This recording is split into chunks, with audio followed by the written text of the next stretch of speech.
네, 목요일 데일리 브리핑에서는 코로나19 사태 등 사회적 이슈에 따라 시시각각 변화하는 전반적인 경제 흐름을 따라가보는 시간을 마련하고 있습니다. 지금 전화에는 퀀텀 FNA의 최은하 대표가 연결되어 있는데요. 안녕하십니까? 안녕하십니까? 네, 제롬 파월 연준 의장과 제닛 옐런 재무장관이 어제 상원금융서비스위원회 청문회에서 이 채권 금리 상승에 대해 낙관적으로 평가를 했는데 어떤 근거에서 그런 자신감을 피력한 것이라고 생각하십니까? 요즘에 그 연준과 그 금융시장 간의 이 의견의 차이는 실물적으로도 그렇고 경제학적으로도 그렇고 아주 그 중요한 일이고 또 관심을 많이 받고 있는 일이고 또 의견차가 굉장히 심해서 네. 어느 쪽이 맞느냐가 상당히 궁금해지는 그러한 상황입니다. 그런데 이제 연준과 옐런 재무장관이 얘기하는 부분들을 쭉 보면은 네. 그분들이 생각할 때 이렇게 생각하는 거죠. 지금 금융시장이 불안해하고 있는 것은 지난 한 2달 사이에 인플레이션이 계속 심해지고 있는 추세고, 그러면은 채권 수익률이 올라가서 이제 인플레이션에 대해서 좀 해칭을 하고 있는 건데, 이게 계속 이어지면 그동안 연준이 2023년 이전까지는 금리를 올리지 않겠다라고 하는, 또 양적 완화도 줄이지 않겠다라고 하는 이런 부분에 방향 전환을 할 수밖에 없는 거 아니냐. 이렇게 되니까 이제 채권 시장에서는 상당히 불안해하고 있는 거죠. 그러다 보니까 이제 채권을 많이 팔아버렸던 그런 현상이 나타나고 있는데, 연준은 그렇게 생각하지 않는다는 거죠. 그리고 연준이 이제 이 부분을 좌우하고 있지만 여기에 대해서 옆에 이제 간접적으로 서로 영향을 미치고 있는 재무부의 수장인 우리 옐런 장관도 그렇게 생각하지 않는다. 그럼 도대체 무슨 근거로 그러한 그 얘기를 하는 거냐. 이제 이 부분을 좀 검토를 해보는 게 현재의 그 의견의 서로 간의 그 차이를 이해하는 데 도움이 되실 거예요. 네. 연준에서 볼 때는 지금 상황은 물가가 오르는 것이 굉장히 좋은 현상이다라는 것이 이제 가장 그 주요 핵심입니다. 물가가 오른다는 것은 경제가 좋지 않으면은 물가가 오를 수가 없는 거거든요. 그러니까 경제가 좋다는 것은 수요가 늘어난다는 얘기인데, 이제 수요가 늘어나면 자연스럽게 물건에 대한 그 품귀 현상 또는 뭐 가치 상승 현상이 일어나기 때문에 물가가 오르는 것이고, 이 물가가 오르는 것이 경제가 정상화되고 회복되고 이제 회복을 지나서 성장하는 단계까지 갈 수 있는 그러한 그 상황이기 때문에 물가가 오르는 것은 좋은 현상이다. 그런데 금융시장이 걱정하는 것만큼 이게 이렇게 놔뒀다가 걷잡지 못하는 수준으로 물가가 오르는 상황이 생길 수 있는 거 아니냐라는 데 대해서는 그렇게 보지 않는다. 그럼 어떻게 보느냐? 지금 현재의 물가가 좀 빨리 오르고 있는 것은 두 가지 현상, 일시적인 현상이고 착시적인 현상이라고 설명을 합니다. 일시적이라는 이유는 그동안에 이제 뭐 그 코비드 사태 때문에 경제 활동이 봉쇄되고 이런 것 때문에 수요가 많이 막혔는데 이제 점점 그 사회가 정상화되니까 수요가 늘어날 거라는 거죠.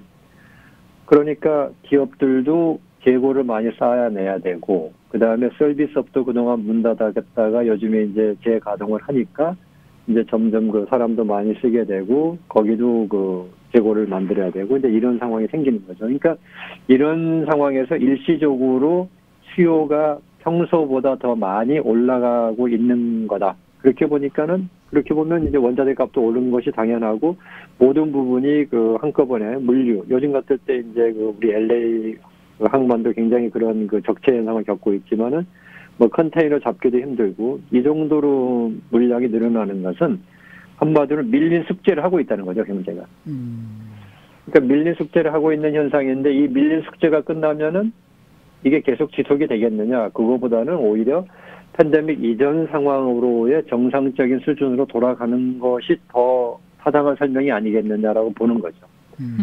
바로 이것이 일시적이라는 설명의 이제 배경이고요. 네.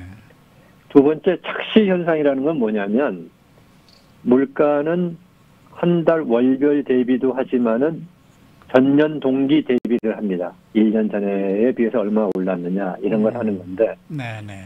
지금이 3월이잖아요. 그러면 네. 작년 3월이 어땠냐면은 작년 3월은 물가가 급격하게 떨어졌었죠. 그때 우리 팬데믹이 막 시작되는 그 초기 단계였기 때문에 뭐 사회가 거의 다 막혀버렸고 봉쇄가 됐고 그때는 물건도 안 샀었어요. 그러니까 그때 물가가 급격히 떨어졌기 때문에 거기를 기준으로 해서 바라보면 지금 물가가 큰 폭으로 오르는 걸로 보인다는 거죠. 그래서 이게 착시 현상이라는 거예요. 그러니까 이 두 가지 현상. 그동안에 밀린 숙제를 하기 위해서 이제 재고도 늘리고 뭐 이런 것 때문에 물가가 오르는 그런 현상은 이게 이제 밀린 숙제가 끝나고 났을 때는 제자리를 찾을 것이다라고 보는 것이 일시적인 현상이라는 배경이고 그 다음에 작년에 너무 이 기간에 물가가 많이 떨어진 것에 대비해 볼 때 지금 물가가 많이 오른 걸로 보이는 거지 만약에 작년 3, 4월이 없었다고 치면 지금 물가가 오르는 것은 팬데믹 이전에 오르는 수준과 거의 비슷하거나 오히려 더 낮을 수도 있다라고 하는 것 때문에 착시 현상도 있다. 그래서 이제 이 일시적이고 착시 현상이 사라지는 시점이 이제 금년 한 6, 7월 정도 되지 않겠느냐 바라보는 거고요. 그러면 6, 7월이 지나면 자연스럽게 이 일시적이고 착시적인 그런 물가 오르는 현상이 사라지면서 동요가 진정이 될 거라는 거죠. 그래서 그런 점에서 바로 이제 그 파월 의장이나 옐런 장관이 지금 물가 걱정을 하는 것은 충분히 이해가 가기는 하지만 그렇게 걱정을 하지 않아도 된다라는 이제 의견이 있는 거고 여기에 또 한 가지 이건 중요한 부분인데요. 이제 그 보통 전문가들 사이에서는 굉장히 지금 그 큰 어떤 타산과 같은 변동이 일어나고 있는데 이제 우리 일반 소비자분들 입장에서는 그게 좀 무슨 얘기냐 이해가 안 가시는 부분이 있어요. 이게 뭐냐면 연준은 물가가 오르는 것을 굉장히 싫어합니다. 연준의 최대 목표는 물론 고용 안정이라고 하는 두 번째 목표도 있지만 1차 목표는 일단 물가를 올리지 않아야 돼요. 물가를 2% 내로 잡아놔야 되는데 그러다 보니까 과거에 연준의 그 물가에 대한 대응책은 언제나 선제적이었어요. 그러니까 물가가 오르는 기미가 보이면은 금리를 올리고 긴축을 해서 물가가 아예 오르는 싹을 좀 미연에 없애야 되겠다라는 게 이제 연준의 정책이었는데 이번에 그 정책이 바뀌었어요. 팬데믹 기간에. 어떻게 바뀌었냐? 물가가 오르는 것을 선제적으로 했다가 잘못하면 이 팬데믹 상황이 완전히 회복되기 전에 경제가 파탄에 빠질 수도 있다라는 그 두려움 때문에 이번에는 선제적으로 하지 않겠다라고 지금 선언을 했습니다. 그 말은 뭐냐면 물가가 오르는 기미가 보일 때는 하지 않겠다. 근데 물가가 올라가지고 충분히 오른 상태가 유지돼서 이제는 물가가 오르는 게 정상이고 앞으로 여기에 대한 기대감도 많이 올라가 있다고 그게 확인이 될 때까지는 우리가 선제적인 조치를 하지 않고 반응적인 조치, 영어로 얘기하면 reactive 하겠다라는 표현을 썼어요.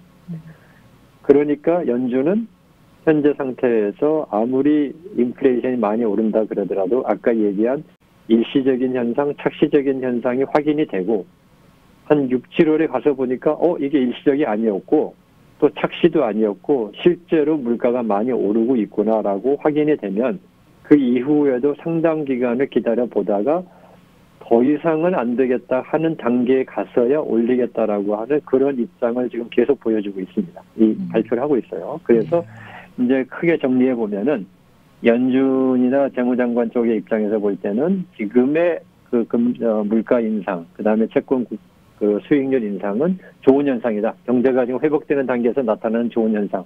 두 번째, 우리는 과거와 같이 미리 선제적으로 금리를 올리지 않을 거다. 그래서 기다려보겠다. 인내를 가지고 보겠다라는 이제 이런 것이 지금 질문하신 그 청문회에서의 채권 금리 상승에 대해서 낙관적인 평가를 했다고 하는 그 자신감의 배경이라고 설명이 될 수 있습니다. 네.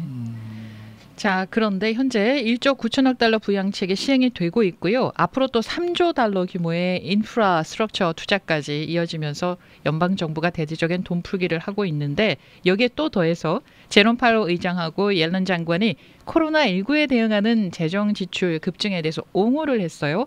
그리고 추가 지원의 필요성도 강조했어요. 우리 일반 그 국민의 입장에서 보면은 뭐 1조 9천억 달러, 3조 달러 어마어마한 금액이 풀리니까 인플레이션 걱정하지 말아라 하지만 그거에 대해서 100% 정확한 믿음이 안 가거든요. 인플레이션에 대해서 우려가 굉장히 많이 되는데 이 부분에 대해서는 어떻게 또 말씀을 해주시겠습니까? 네, 여러 가지 그 복합적인 요소가 많은데 첫째로 제일 중요한 부분은 저희가 인플레이션에 대해서 일반 소비자분들이 공부를 너무 많이 하셔서 우려하시는 분야가 하나가 있어요. 아, 그래요? 네. 인플레이션은 정부가 돈을 많이 찍어내면 된다라고 공부들을 많이 하셨는데 네. 인플레이션은 정부가 돈을 많이 찍어서 올라가는 것은 하나의 축에 불과해요. 그러니까 인플레이션은 정부가 돈을 많이 찍는다고 해서 인플레이션이 오는 현상은 아니에요. 그것만이 아니고 네. 여러 가지 다른 큰 변수들이 많이 있어요. 그중에 이제 제일 대표적인 게 정부가 돈을 아무리 많이 찍어도 국민들이 그 돈을 받아가지고 돈을 안 쓰고 전부 다 저축을 한다. 그러면 물가가 떨어집니다. 아, 네. 네.